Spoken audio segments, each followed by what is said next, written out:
Hey guys, subscribe for daily content. And if you're shopping for gear, make sure you check out the description for the newest items at some of the very best online retailers. There's also links for some of the items that I personally recommend. Thanks!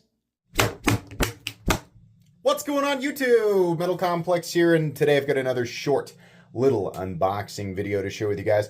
Pretty sure I know who sent this because of the shiny shell here, but not for sure until we get inside. Thanks so much to whoever sent it. If it's something I can link, I will absolutely link it right down below in the description. It does help my channel when you use those links, but that's entirely up to you. Thanks so much to my patrons for supporting me, and please make sure to follow me on Instagram at metal_complex. Okay, let's find out what we've got here. I have my hopes because it's always something, wild. Yeah, it's almost always Maxace who sends in the shiny packages. So, what do we have here? It says the Raccoon dog in CPM S90V. Okay, the Raccoon dog. Very intriguing. We have another seal to break here. There we go. Here's all their social media. You guys probably know by now. I mean, if you're not familiar with Maxace knives, you should be, because they're definitely they're one of the companies producing some of the more interesting stuff. Maxace and MC Studio, which I guess is a partner company. And what do we have here? The Raccoon dog, some sort of full titanium rock pattern. I do like the rock pattern on there. I think that's kind of neat. We went through a time period in the knife world where like everything was rock patterned, and it got a little bit boring because we saw the exact same style of rock. Do you remember what I mean? It's kind of like the hexagonal all the way down. We just saw that on everything, and then it kind of died out, and now we see it here or there, but it's almost like random patterns, so you don't get the same look every single time. This looks kind of cool. Nothing, oh my gosh, it's the most amazing thing I've ever seen, but it certainly does look nice. Some people will like it. We have a front flipper here, and kind of a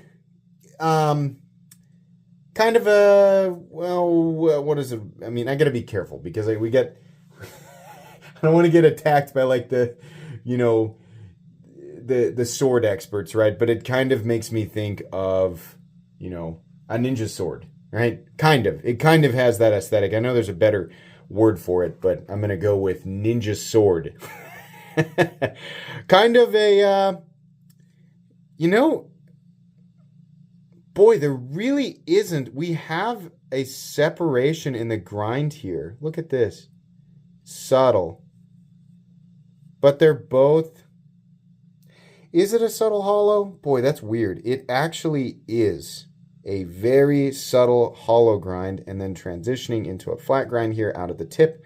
But no distinct change in direction. It's really a curvature. Right? Normally we see right there, there's a little bit of an angle, which means when you're sharpening it, you would have to change. Boy, no, it's really rounded. I keep questioning if I'm seeing an angle change, but no, that's kind of neat. I kind of like that they managed to do that. So this is like a two-tone, like a machine satin and then bead blasted S90V front flipper. Because this is not anything overly ridiculous or insane, I'm going to guess Maxace is providing this for I'm going to say semi-reasonable price tag. Obviously, by the time you're watching this, I will have checked the price and I'll know, because it'll be linked down in the description so you guys can just do that through this video. But I'm guessing right now, having not seen the price tag yet, based on Maxace's track record, in this weird little trend that we are going through right now, where companies are able to put out knives in full tie and S90V for much lower than what we have seen in the past. I'm going to guess the price tag is reasonable. What we have here, I'm going to guess that's some sort of designer logo, because I don't normally see that on Maxace knives, but I don't know who that is. We have a nice little pivot collar here. That's cool. Did this come with... did not come with any additional... Look at this, though. Let's see. So this blade, let's see, blade material, CPM S90V or RWL34 or Damascus. Hardness is 59 to 60. A lot of people, oh, my 59, we have to remember that, and yeah, I made the same mistake too. CPM S90V is a weird one because it's, if you didn't know this, CPM S90V, like the vast majority of compositions out there, their original intended primary application is not for pocket knives. I think it's either S90V or S110V or both that was intended for industrial food prep or something in there, right? And its optimal hardness as per Crucible is actually lower than 59. Don't believe me? Go look it up. We have this, there's kind of this like community sense of higher hardness is better universally, and the line for good versus bad is 59 to 60. And it's just not true. It could not be further from the truth. Higher hardness means better edge retention for the composition, but higher hardness, depending on the composition, can actually really screw things up because compositions are not all the same. So you get varying levels of toughness and chippiness, right? Ease of sharpening, all of that stuff. There's a lot of other factors there.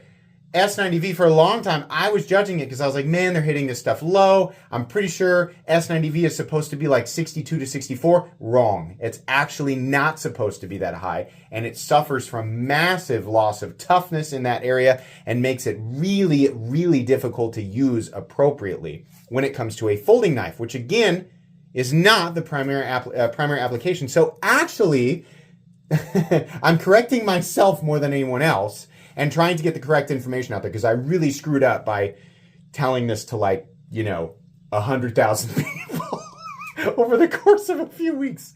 No. 5960, I think it's actually 5961 is really an excellent range for S90V when it comes to folding knives because you're still getting vastly superior edge retention to even M390 when it's appropriately heat treated, which is what we don't normally get. Normally we see M390 in this same range, 5961, which 59 is absolutely suboptimal. A lot of people say 60 is suboptimal. 61, 62, or 61, 63 even is what most people prefer M390 to be at. But you're still getting better edge retention than even M390 hardened into those zones, right? Especially at about 60. So yeah, that's fine. This is actually pretty nice. It's not super thick, but I'd say it has a robust feel to it.